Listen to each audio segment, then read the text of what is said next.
Hi guys, assalamu alaikum. How are you all? I hope you are well. Welcome back to my channel in this new video. Today's video, how to insert a film in a table in Microsoft Outlook. So let's started. At first open your document. Firstly, going to the insert menu option and click for the table option and choose any table column and row.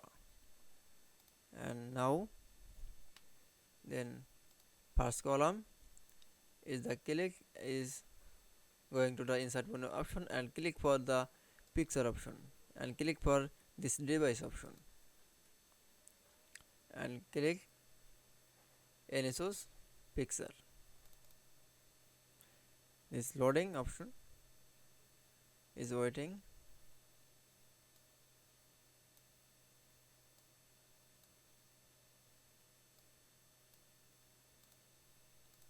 Then again another document,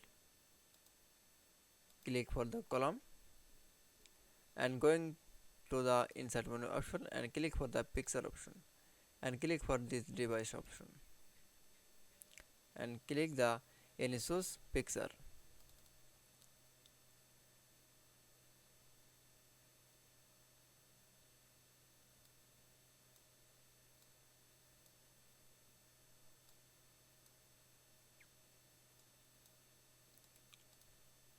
Then okay, I hope you enjoyed the video. Please like, comment, share and subscribe my channel. Thanks for watching my video.